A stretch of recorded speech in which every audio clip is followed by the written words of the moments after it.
श्री स्वामी समर्थ मंडळी प्रेक्षकांनो, घरोघरी मातीच्या चुली या मालिकेच्या आजच्या एपिसोडमध्ये आता डोअरबेल वाजते तेव्हा ऐश्वर्या दरवाजा उघडते आणि कोणीतरी पार्सल घेऊन आलेलं असतं. ऐश्वर्या विचारते की कोणी पाठवलंय, तेव्हा हा व्यक्ती सांगतो की अवनी मॅडमने पाठवले. इतक्यात अवंतिका मागणं विचारते, काय ग, काय झालंय? ऐश्वर्या सांगते की अगं, अवनीने काहीतरी पाठवलंय. तेव्हा जानकी देखील पुढे येते आणि सांगते, काय ग? अगं, अवनीचाच व्हिडिओ कॉल आहे. आता तिघीही खाली बसतात, फोन रिसीव करतात. जानकी आता अवनीला विचारत असते की काय ग, काय पाठवलं यात? तेव्हा अवनी तिकडनं म्हणत असते की मी जर का सांगितलं तर काय अर्थ आहे, तुम्ही उघडून बघा ना. तेव्हा अवंतिका हसूनच म्हणते की हो, आणि तिथे पार्सल ओपन करते. त्यात असतं वटपौर्णिमेचं वाण, ऊस, जांभूळ, आंबा, सगळं काही पाठवलेलं असतं. आता तिकडे जानकी या दोघींनाही सांगते की अवनीने आपल्यासाठी वटपौर्णिमेचं वाण पाठवलंय. आठवणीने खरंच थँक्यू सो मच अवनी. तेव्हा अवनी देखील म्हणते की खरं तर मला प्रत्यक्ष येऊनच द्यायचं होतं वहिनी, परंतु शक्य झालं नाही. पण टेक्नॉलॉजीमुळे सोपं झालंय की नाही बघा. हे असं व्हिडिओ कॉल वर प्रत्यक्ष भेटल्याचा आनंद मिळतो आणि एकमेकांची विचारपूस देखील करता येते. तेव्हा ऐश्वर्या म्हणते की अवनी, तू इतक्या आठवणीने आमच्यासाठी हे पाठवलंस, खरंच थँक्यू सो मच. तितक्यात अवनी विचारते की अवंतिका वहिनी, तुम्ही साजरी केलीत की नाही वटपौर्णिमा? अवंतिका गप्प होते. तेव्हा जानकी म्हणते की अवनी, अगं, आमच्या घरात सध्या काय सुरू आहे तुझ्यापासून काहीच लपलं नाहीये. या सगळ्या गोंधळात वटपौर्णिमा आहे हेच आम्ही विसरलो होतो. पण खरंच तू आता हे सगळं आठवणीने वाण पाठवलंय ना, त्यामुळे लक्षात आलं. आणि खरं तर सॉरी ग, तुझी ही पहिली वटपौर्णिमा आहे. आम्हीच तुझं सगळं लाडाकोडात साजरं करायला हवं होतं, पण राहिलं ग आमच्याकडनं. त्यावर अवनी देखील बोलते की हो, आपल्या बहिणी बहिणींमध्ये काय सॉरी म्हणायचंय? आणि तुमच्या घरावर गेल्या काही दिवसांपासून एकामागोमाग किती संकट येऊन आदळताय, सगळ्यांनाच माहिती आहे. आणि वहिनी, हे असं अपसेट व्हायचं नाही, उद्याची सकाळ आपलीच असेल असं म्हणून पुढे चालत राहायचं. आणि तुम्हीच म्हणता ना की अंधाराला खिजवण्याची ताकद एका छोट्याशा पंक्तीमध्ये असते. हीच पंक्ती आपली सोबत करू शकते, उजेडापर्यंत साथ देऊ शकते. वहिनी, तुम्हीच ती पंक्ती आहात जी अंधाराला आव्हान देऊ शकतात, एकमेकांची सोबत करू शकते. वहिनी, तुम्हीच या सगळ्यातनं सगळ्यांना बाहेर काढू शकता. तेव्हा जानकी आता अवंतिका व ऐश्वर्याकडे पाहते आणि अवनीला सांगते की हो ग, तोच प्रयत्न सुरू आहे. तर अवनी जानकीचं मनोबल वाढवत तिला सांगत असते की तुम्हीच तर नेहमी खचलेल्या प्रत्येक माणसाचं मनोबल वाढवलं, त्याला उत्साह, लढण्याची जिद्द दिली. वहिनी, वहिनी, अहो, हेही दिवस जातील असं म्हणायचं आणि समोरच्या आव्हानाला जाऊन भिडायचं. आता असं समजा, मी दिलेलं हे वाण म्हणजे आशेचं किरण आहे. हेही दिवस सरतील, सगळं काही ठीक होईल. आणि मला पूर्ण खात्री आहे, तुमच्या घरावर आलेलं दुःखाचं हे सावट देखील नक्कीच दूर होईल. त्यामुळे काळजी करू नका.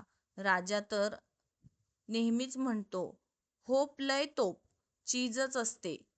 हे ऐकून जानकी, अवंतिका, ऐश्वर्या तिघी हसायला लागतात आणि त्यानंतर बाय बोलून फोन कट करतात.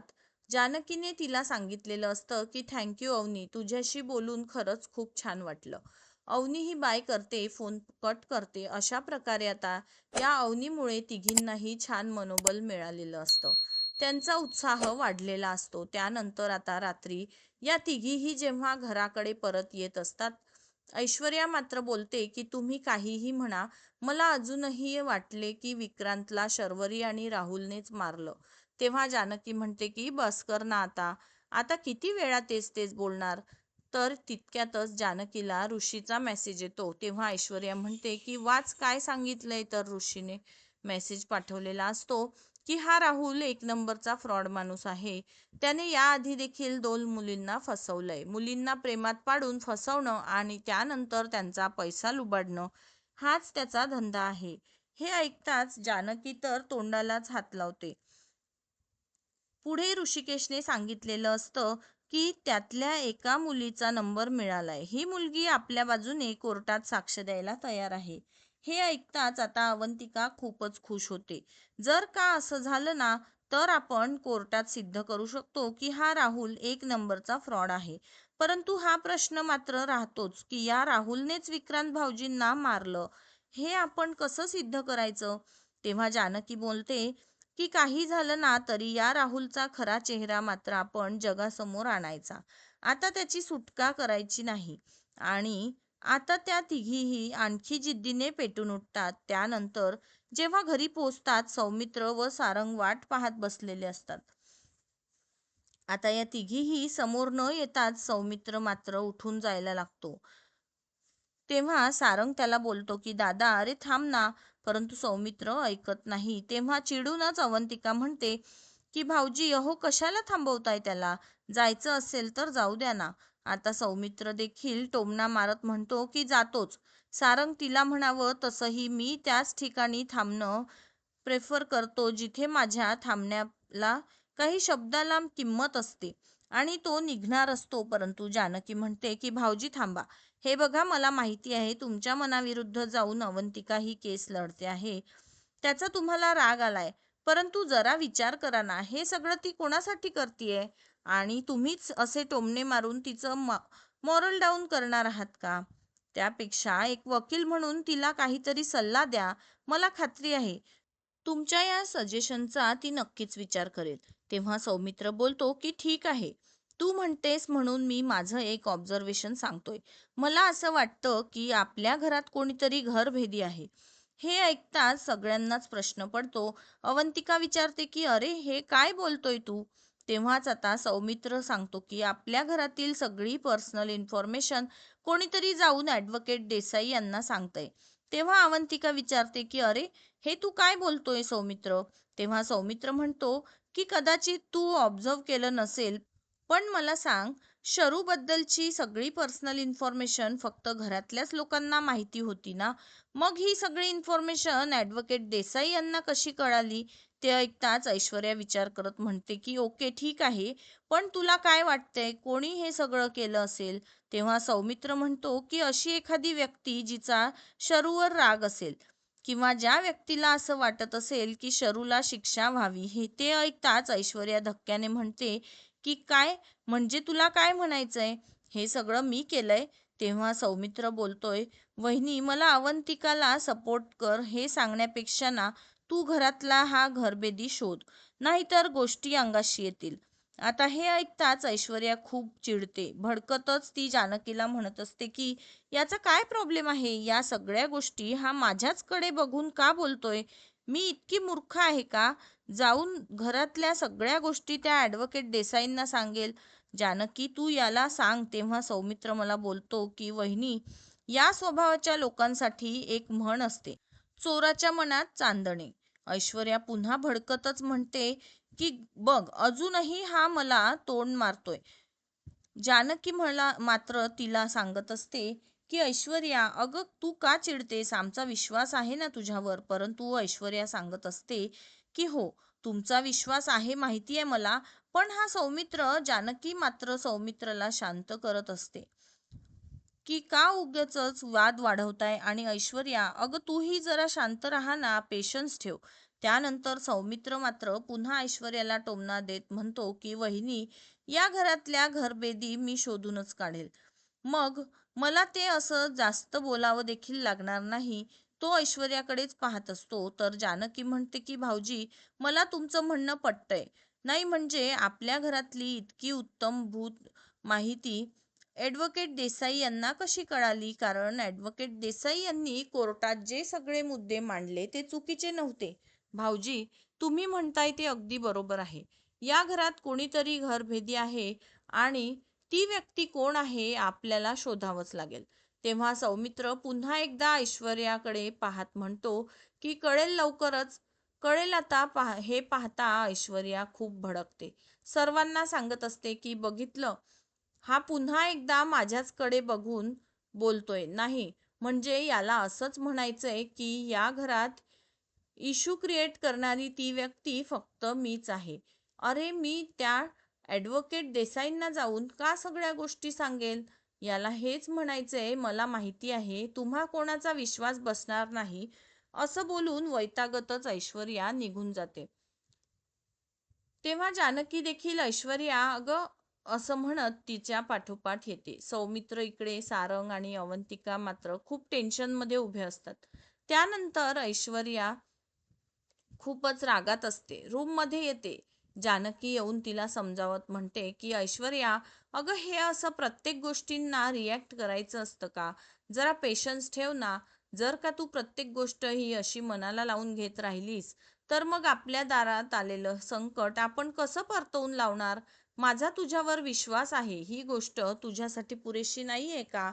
तेव्हा संतापलेली ऐश्वर्या तिला सुनावते की जानकी, अगं आपण एका घरात राहतो. जेव्हा या सगळ्या गोष्टी सतत माझ्या कानावर पडतात ना, तेव्हा खूप त्रास होतो मला.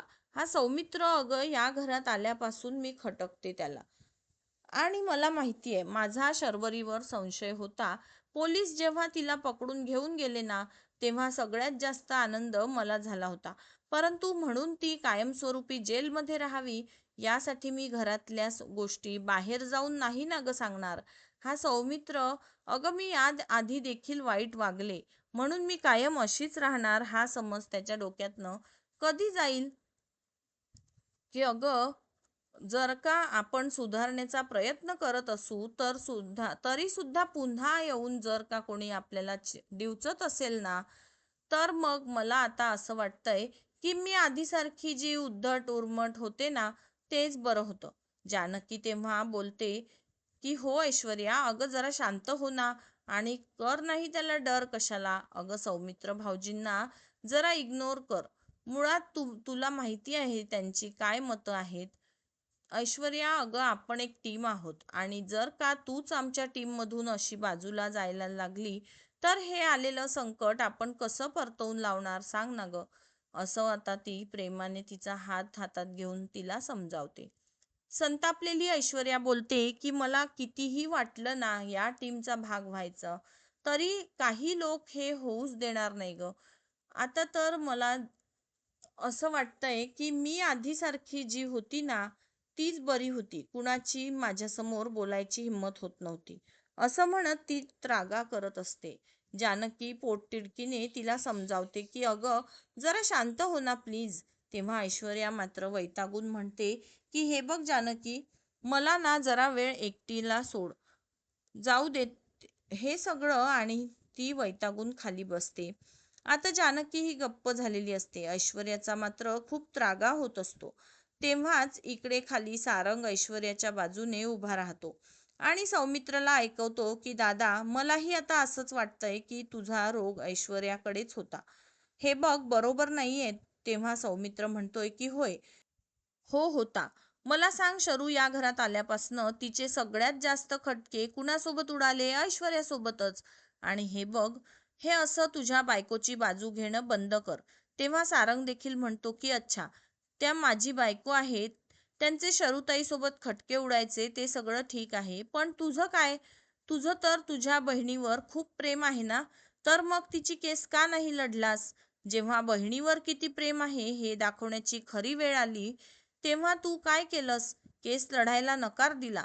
सरळ सरळ सांगितलं, जर का ही केस लढली तर तुझ्या करिअरची रिस्क तू नाही घेऊ शकत. अरे बोल ना अरे. सौमित्र दादा, मग आता ही अशी खोटी काळजी तरी का दाखवताय? असं म्हणत सारंगने त्याची चांगलीच कान उघडणी केलेली असते. सौमित्र रागाने म्हणतो की सारंग, खूप बोलतोय हा तू. हे बघ, बोलताना हे विसरू नकोस की मी तुझा मोठा भाऊ आहे. तेव्हा सारंग देखील रागाने म्हणतो की अरे मग कधीतरी मोठ्या भावासारखं लहान भावांच्या पाठीशी उभा राहा ना. मग हा तोरा मिळव. आता सौमित्र रागाने म्हणत असतो की खूप बोलतोय हा सारंग तू. सारंग देखील निडरपणे म्हणत असतो की होय, बोलतोय. कारण तू देखील ऐश्वर्याला खूप बोललास दादा. अरे तुला नाही जमत ना तुझ्या बहिणीच्या मागे उभं राहणं. मग मला तरी माझ्या बायकोच्या पाठीशी खंबीरपणे उभं राहू देत ना तू. नको शिकवूस मला. सारंग म्हणतो मी बोलणारच. आणि मुळात माझ्या बायकोचा जिथे अपमान होतोय, तिला जिथे मान नाही तिथे मला थांबायचंच नाही, राहायचंच नाही. असं बोलून तो रागानेच वर निघून जातो. तेव्हा अवंतिका म्हणते की सौमित्र, अरे तू का बोललास भाऊजींना इतकं? तेव्हा तो म्हणतो की माझ्या बोलण्याचा जर इतकाच त्रास होतो तर मग का थांबवलं मला? तेव्हा ती आश्चर्याने म्हणते की अरे काय वागणं आहे तुझं? अरे तुझ्याशी काहीतरी महत्वाचं बोलायचं होतं म्हणून थांबवलं ना. आता तितक्यात सारंग मात्र रागात बॅग भरून ऐश्वर्याला सोबत घेऊन निघालेला असतो. जानकी त्याला अडवत सांगते, सारंग भाऊजी. सारंग ऐश्वर्याला घेऊन खाली येतो. जानकी म्हणते, थांबा थांबा सारंग भाऊजी, हे काय करताय? तो मात्र रागाने म्हणतो की नको थांबवूस वहिनी, आता मला एक गोष्ट कळून चुकली आहे. ऐश्वर्या कितीही बदलल्या ना तरी या घरातील इतरांची त्यांच्या विषयीची मतं नाही बदलणार आणि मला आता माझ्या बायकोचा अपमान नाही सहन होणार. तेव्हा सौमित्र सारंगला म्हणतो की जर का तुला बायकोबद्दल वाईट साईड बोललेलं ऐकवत नसेल ना तर मग तिला कसं वागवायचं ते शिकव. तिला कसं वागायचं ते शिकव. आधी सारंग म्हणतो की आणि तू कसा वागतोय रे, आणि दोघांमध्येही वाद होतात. दोघेही आमनेसामने येत असतात तेव्हा जानकी बस असं ओरडत असते, त्यांना गप्प करते. त्यानंतरच त्रागा करून जानकी म्हणत असते की तुम्हा दोघांची एकमेकांच्या अंगावर हे असं धावून जाण्याची हिंमत झालीच कशी? काय चाललंय माझ्या या घरात? आणि सारंग भाऊजी, तुम्हाला हे घर सोडून जायचंय ना तर मग खुशाल जा, परंतु त्याआधी खोलीत आई झोपल्यात ना त्यांना जाऊन स्वतःच्या तोंडाने हे सगळं सांगा. सांगा की मला नाही राहायचं या घरात. आम्हा दोघांना कुटुंब नाती कशाचंच काही पडलेलं नाहीये. अहो आईंची तब्येत नाजूक आहे याचाही विचार करू नका, तर स्वतःला काय वाटतं याचा विचार करा आणि जा निघून इथून. अहो नियतीने आपल्या वाटेत काटे पेरलेत, त्या काट्यातनं मार्ग कसा काढायचा, एकमेकांना कसं सावरायचं, आता हे मी सांगायला हवं का तुम्हाला? तुम्ही तर इतकी वर्ष एकमेकांसोबत राहिलात ना. अरे भाऊ आहात की वैरी? संकटाच्या काळात एकमेकांचे हात घट्ट धरून भिंत बनून एकमेकांसमोर राहायला हवं. आता हे मी सांगायला हवं का तुम्हाला? अरे काय चाललंय का? या घरात भाऊ भावाशी भांडतोय, नवरा बायकोशी भांडतोय, भाऊजई नंदेच्याच विरोधात आहे. अरे तुम्हाला एकमेकांना समजून सांभाळून घ्यायचंच नाहीये का? मी खूप प्रयत्न करते या घरात कमीत कमी वाद व्हावे आणि मी नानांना दिलेले वचन मला पाळता यावं, परंतु माझ्या प्रयत्नांना कोणी साथच देत नाही. उसवलेली नाती जितकी शिवण्याचा मी प्रयत्न करते ना तितकेच धागे सैल होत चालले आहेत. आता तुम्हाला एकमेकांपासून वेगळं व्हायचंय ना तर खुशाल व्हा, परंतु पुन्हा आयुष्यात एकमेकांचं तोंडही पाहणार नाही अशी शपथ घ्या आणि मग वेगळे व्हा. त्यानंतर जानकी रडतच म्हणते त्यानंतर जानकी रडतच हात जोडून त्यांना म्हणत असते की नानांना दिलेलं वचन मी एकटी नाही पूर्ण करू शकत, त्यासाठी मला तुमची साथ लागेल. एकमेकांबद्दल चुकीचे विचार मनात आणू नका. त्यानंतर जे होईल ना ते फक्त आणि फक्त नात्यांना संपवणारं असेल. आता जानकी कोलमडून जात ढसाढसा रडत असते. इकडे अवंतिका व ऐश्वर्या येऊन तिला सावरतात. सौमित्र आणि सारंगचे डोळेही पाणावलेले असतात. ही स्वतःची चूक आता कळालेली असते. आणि मंडळी, आजचा हा एपिसोड इथेच संपतो. तर पुढील भागात आता आपण पाहणार की सौमित्र येऊन जानकीला सांगतो की ओवीकडून आता महत्त्वाची इन्फॉर्मेशन कळाली आहे. कार्तिकने तिला सांगितलं की राहुल आणि विक्रांतजी यांच्यामध्ये सतत भांडणं व्हायची आणि राहुलने त्यांना जीवे मारण्याची धमकी देखील दिली होती.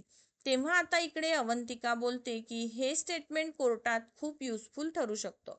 तेव्हाच जानकीही म्हणते की ती मुलगी कोर्टात येऊन राहुल विरोधात साक्ष तर देणारच आहे. आता हा मुद्दा देखील कोर्टात उभा केला तर बघूया काय होतंय. अवंतिका देखील बोलते की येस, लेट्स सी उद्या काय कोर्टात होतंय, काय घडतंय उद्या. तर मंडळी, आता या पद्धतीने साक्ष आणि पुरावे मिळाल्याने अवंतिका या केसचा रोख बदलू शकेल का? खरंच शर्वरी निर्दोष असेल का? राहुलनेच विक्रांतला मारलंय याचा आता सबळ काही पुरावा मिळेल का? आणि राहुलला शिक्षा कशी होणार? सर्वच काही पाहणे आता खूपच उत्सुकतेचे ठरणार आहे. तर मंडळी, अशाच नवनवीन अपडेट्स जाणून घेण्यासाठी आपल्या मराठी सिरियल घरी या. यूट्यूब चॅनलला लाईक, शेअर आणि सबस्क्राईब करायला विसरू नका. भेटूया लवकरच पुढील व्हिडिओमध्ये. तोपर्यंत सगळ्यांनी काळजी घ्या. श्री स्वामी समर्थ.